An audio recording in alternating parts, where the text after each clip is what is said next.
In the cavernous rehearsal hall of Forrester Creations, as the models drifted through their final poses beneath the brilliant glow of stage lights, nobody suspected that a hidden terror lurked within the heart of the Capricorn rising spectacle.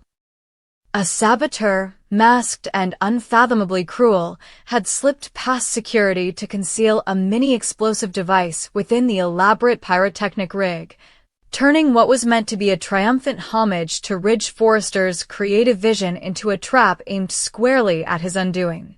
The mood, until then, had been buoyant. Designers and technicians busily adjusting sequins and microflash components, glamour mingling with tension as Ridge, ever the perfectionist, barked last-minute directions while Brooke Logan, still shaken and dripping from her recent near-drowning incident, hovered at his side in a dripping cashmere wrap, fragile yet radiant in the stark white of her rescue-era vulnerability. As Ridge pronounced the collection ready for its grand debut, he slipped backstage to make final adjustments to a model's gown, leaving Brooke to oversee the pyrotechnician's test sequence. Suddenly, amid the expected sizzle and pop of harmless sparks, a shudder raced through the staged fireworks system. A muffled click preceded the rapid hiss of igniters going rogue. Realizing too late that the rig had been tampered with, Brooke attempted to warn the startled crew, but in that heartbeat of chaos, the explosive charge went off with a concussive boom that tore through the hush of rehearsal like a whip crack. Sparks exploded outward in a deadly bloom of flame and shrapnel, and Brooke's heart lurched as she saw Ridge stagger, except he wasn't there. He'd slipped away mere moments before, narrowly avoiding the blast zone, but Brooke herself, already drenched and still shivering, was directly in the blast's path. In that split second, Nick Marone, who had followed Brooke into the hall, determined to support her after the traumatic events of the past days, threw himself between Brooke and the erupting hellfire, arms flung wide as though to shield her from the shockwave and scorching fragments. A metallic shard ripped through Nick's shoulder, unleashing a river of pain that buckled him to the ground, blood seeping into the polished concrete even as he clung to Brooke's trembling form. The world around them erupted into screams, dust and sparks swirling like a storm of ruin, and Brooke, instinctively pressing her damp cheek against the shell-shocked shell of Nick's back, realized with a sick twist in her chest that Nick, always her steadfast protector when Ridge hesitated, always the man whose devotion was measured in action not words, had been grievously wounded for her sake. In the brutal aftermath of the blast, paramedics flooded the hall, grounding the torn stage into a triage zone of gurneys and oxygen masks, while emergency crews cordoned off the shattered pyrotechnics rig, its twisted metal and scorched wires a silent testament to the violence that had just been wrought.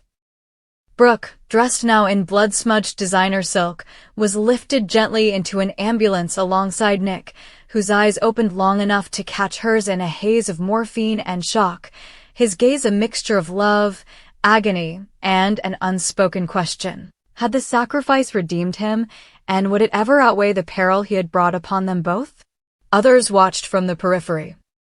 Ridge, pale and trembling as he emerged from the wings, understanding in an instant that his brother's injuries were the direct consequence of his own retreat, Taylor Hayes, who had arrived to support Ridge and found herself instead confronted with the wreckage of a family torn by ambition and devotion, Eric Forrester, summoned by the crisis, whose fierce paternal instinct warred with the crushing guilt of having ever permitted such a production to unfold without foreseeing its mortal danger.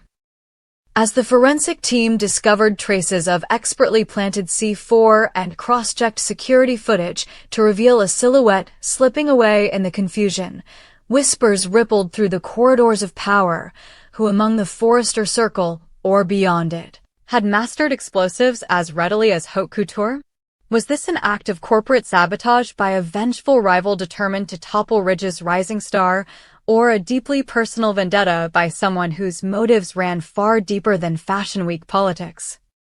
With each passing hour, theories swirled, Bill Spencer smiling with too keen interest, renewing his overtures to invest heavily in Forrester Creations as a gesture of solidarity.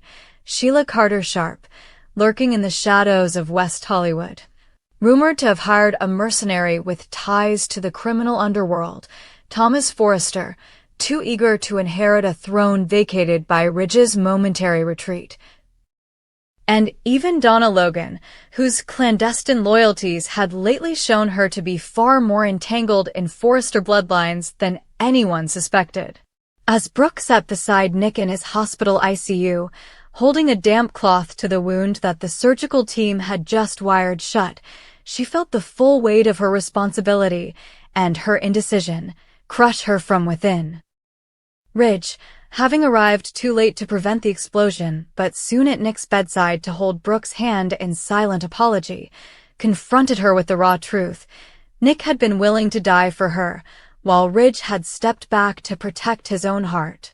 Now, as Brooke watched the monitors flicker and the machines hum like an electronic heartbeat under Nick's skin, she knew the accident had thrust all three of them, herself, Ridge, and Nick, into a vortex of guilt and obligation from which there would be no easy escape.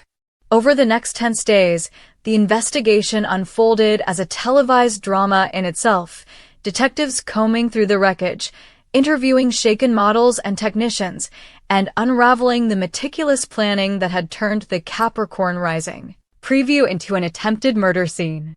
The Forrester family, once the unassailable aristocracy of fashion, forged a fragile alliance to shield their wounded namesake, even as trust eroded beneath the pressure. Eric, furious and grief-stricken, released a statement condemning the attack as an act of terror against pure creativity, all the while channeling his rage into demanding that Ridge and Nick put aside their rivalry and collaborate on a new Phoenix collection dedicated to survival and rebirth. Taylor, torn between loyalty to her fiancé and compassion for Nick's plight, found herself mediating heated confrontations between Ridge and Brooke, each accusing the other of negligence, Ridge for walking away before ensuring Brooke's safety, and Brooke for pulling Nick into the line of fire with her presence.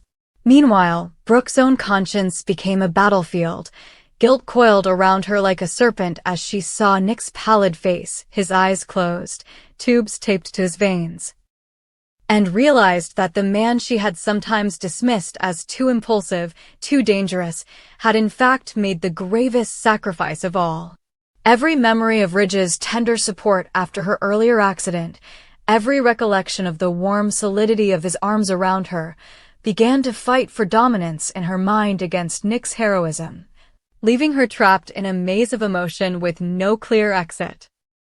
By the time Nick emerged from surgery, battered but alive, and Ridge stood by anxiously charting his recovery, Brooke understood that the explosion had resolved nothing except to escalate the stakes. Her choice between Ridge and Nick was no longer a matter of romantic preference, but of life, death, loyalty, and redemption. The media, hungry for scandal, branded the incident Fashion Week's darkest hour and breathlessly speculated on Brooke's final decision. Social media roared with partisan factions, hashtag Team Ridge rallying behind the return to safe predictability, hashtag Team Nick championing the raw passion that had risked everything to save a life. Yet within the hushed halls of the ICU and the echoing boardrooms of Forrester Creations, the truth was quieter but far weightier. No collection, no empire, no future could be designed on foundations of grief and ruin. Brooke knew she owed Nick an unrepayable debt, yet she also recognized that Ridge's careful steadiness was woven into the very fabric of her soul. As the final models of Capricorn Rising strode down the repaired runway, white gauze bandages hiding cuts and bruises on shoulder and arm, a solemn tribute to the lives almost lost, each sequined gown shimmered with the tension of unspoken questions. Who had planted the bomb and why? Who among them would seize the crown of Forrester Creations once Ridge's moment of vulnerability passed, and, most agonizingly, whom Brooke would choose to stand beside her when the confetti settled and the blazing lights dimmed. The Capricorn Rising disaster had not just detonated pyrotechnics, but had ignited a conflagration of ambition, love, and betrayal that would test the bonds of family and heart in ways no couture could contain. And the answer to Brooke's final choice promised to reshape the Forrester legacy forever, one torn silk shard at a time. In the hushed stillness that followed the Capricorn Rising tragedy, the world seemed to hold its breath as Brooke Logan remained at Nick's bedside, clutching his battered hand long after the machines had gone silent, and at Ridge's side, weeping into the crisp white sheets that would soon feel cold and empty. First, Nick Marone had slipped from her grasp. His breath shallow, his pulse fading despite the desperate flurry of doctors fighting to reverse the damage done by that jagged shard of metal. Brooke had watched the color drain from his face, the light in his eyes dim as he tried to muster one last squeeze of her fingers, one last "I love you," but the strength that had carried him into that blast to shield her was the very courage that cost him everything. Then came the unbearable second blow. Ridge Forrester, who had raced back into the hall in time to see the chaos, who had risked his own safety diving into the wreckage only to be struck by a collapsing scaffold as he shielded a helpless crew member, had fallen into unrelenting injury. Brooke, torn between hospitals, could not bear to leave either man's side, her heart fracturing like shattered crystal beneath the weight of two tragedies. She sat, hair falling in wet strands over her face, and cried out to the empty air, her tears falling onto the lifeless sheets as though she could baptize them back into being. The corridors of Forrester Creations and the sterile wings of Mercy Hospital echoed with the whispers of grief. Staff who had witnessed Ridge's final act of heroism, paramedics who had fought tooth and nail to stabilize Nick's shattered body. None could find words to soothe the rawness of loss. In the privacy of Ridge's hospital suite, Brooke pressed her forehead to the cool plaster of the wall, her sobs rattling every pane of glass as she replayed his last look. A mixture of regret for every moment they had lost and a fierce promise of love that she would never escape. At Nick's bedside, she lay across his chest, her face streaked with mascara and blood, whispering apologies to the man who had loved her boldly, without reservation, who had given up his last breath to keep her alive. Days passed in a blur of vigil candles, floral wreaths, and the hollow sound of Brooke's own heartbeat pounding in her ears like a war drum. The hospital chaplain arrived with gentle words of solace, but Brooke could only shake her head, shattering 3 times each second. She slipped on Ridge's ring, then Nick's, then Ridge's again, as though the cold metal might anchor her soul to the memories of them, tether her to a world they no longer inhabited. The Forrester family rallied around her, Eric's stern facade crumbling as he held his daughter and grandsons in a trembling embrace, Taylor's arms a steady presence, yet powerless to mend a wound this deep. Even the flashiest couture seemed to mock her grief with its glimmering detachment, the elegance of silk and crystal decorations once destined for the runway felt as meaningless as snowflakes in a funeral storm. Brooke wandered the empty halls of Forrester Manor at dusk, trailing her fingertips across dusty sketches of Capricorn Rising, each gown a symbol of the dreams that had turned to ash. She remembered Nick's gentle laughter and Ridge's confident reassurance, and with each recollection her sobs rose louder, echoing off the marble floors. Photos of happier days looked back at her from every mantelpiece. Brooke laughing under the Italian sun with Ridge, Brooke dancing barefoot in the rain with Nick, now all relics of lives extinguished in a single, cruel instant. In the grand chapel where the dual memorial was held, Brooke stood before the gathered crowd in a simple black dress, the hem pooling at her feet like spilled ink, and spoke of the 2 men who had defined her world. Her voice cracked as she spoke of Nick's unwavering devotion, of Ridge's fearless courage, of the way each had shown her a different facet of love, Nick's self-sacrifice and Ridge's steadfast protection, only for fate to reclaim them both in a moment of explosive violence. As the choir sang the final hymn, Brooke placed a white rose on each casket, her fingers brushing the cold wood with a tenderness that spoke of a promise.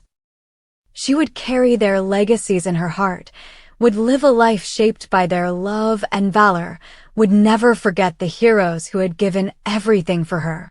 And when the chapel doors finally opened to the gray afternoon sky, Brooke stepped through alone, the weight of her loss pressing on her shoulders like a tailor-made cloak of sorrow, determined to transform her grief into the strength they would have expected. And prayed she would, in time, learn to love again, even as she vowed that no new love could ever replace the two who had loved her most.